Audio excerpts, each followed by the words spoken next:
നമസ്കാരം. Kozhikode government law college വിദ്യാർത്ഥിനി ആത്മഹത്യ ചെയ്ത സംഭവത്തിൽ ഒളിവിലായിരുന്ന ആൺ സുഹൃത്തിനെ പോലീസ് അറസ്റ്റ് ചെയ്തത് വൈത്തിരിയിൽ പണമിടപാടുമായി ബന്ധപ്പെട്ടെത്തിയപ്പോഴെന്ന് വിവരം. കോവൂർ സ്വദേശിയായ കാരക്കുന്നുമേൽ ഇ അൽഫാനെ വൈത്തിരിയിൽ നിന്നാണ് ഇന്ന് രാവിലെ ചേവായൂർ പോലീസ് കസ്റ്റഡിയിലെടുത്തത്. പ്രതിയെ കണ്ടെത്താൻ പോലീസ് സ്പെഷ്യൽ സ്ക്വാഡിന്റെ നേതൃത്വത്തിൽ ഗോവ, ബംഗളൂരു, ഗൂഡല്ലൂർ, വയനാട് എന്നിവിടങ്ങളിൽ പരിശോധന നടത്തിയെങ്കിലും ഇയാൾ രക്ഷപ്പെടുകയായിരുന്നു. വൈത്തിരിയിൽ പണമിടപാടുമായി ബന്ധപ്പെട്ട് അൽഫാൻ എത്തിയപ്പോൾ താമസ സ്ഥലം വളഞ്ഞ് പിടികൂടുകയായിരുന്നു. ആത്മഹത്യ പ്രേരണാകുറ്റം ചുമത്തിയാണ് കേസെടുത്തത്.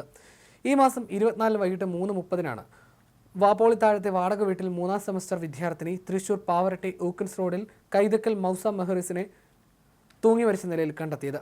മൗസയുടെ മരണത്തിൽ ദുരൂഹതയുണ്ടെന്ന് കുടുംബം ആരോപിച്ചിരുന്നു. സഹപാഠികളെ ചോദ്യം ചെയ്തതിൽ നിന്നും ലഭിച്ച വിവരത്തിന്റെ അടിസ്ഥാനത്തിലാണ് ആൺ സുഹൃത്തിനായി പോലീസ് തിരച്ചിൽ നടത്തിയത്. മരണശേഷം മൗസയുടെ ഫോൺ കണ്ടെത്താനായിരുന്നില്ല. മൗസയുടെ ഫോൺ ഇയാൾ കൈക്കലാക്കിയിരുന്നു.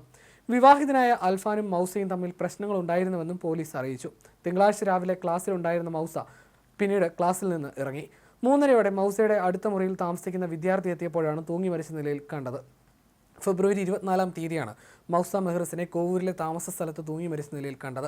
മൃതദേഹത്തിൽ മറ്റ് പരിക്കുകളില്ലാത്തതിനാൽ ആത്മഹത്യയാണെന്ന നിഗമനത്തിൽ പോലീസ് എത്തിയിരുന്നു. അതേസമയം മൗസയുടെ മരണത്തിൽ ബന്ധുക്കൾ ദുരൂഹത ആരോപിച്ച് രംഗത്ത് വരികയും ചെയ്തു. ഫെബ്രുവരി 15 അവസാനമായി മൗസ തൃശൂരിലെ വീട്ടിലെത്തിയത്.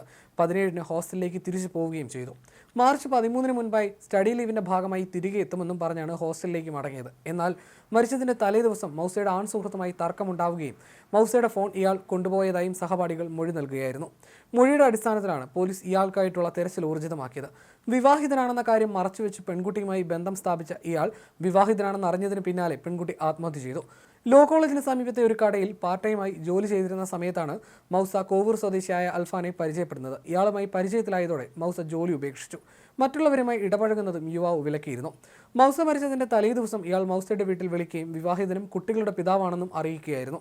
ഫോൺ വിളിച്ചതിന്റെ ഫോൺ റെക്കോർഡ് ഇയാൾ തന്നെ പെൺകുട്ടിക്ക് അയച്ചു കൊടുത്തു. അതിനുശേഷം പെൺകുട്ടിയുമായി തർക്കത്തിലായതോടെ താമസ സ്ഥലത്തെത്തി ഫോൺ കൈവശപ്പെടുത്തി ഒളിവിൽ പോവുകയായിരുന്നു.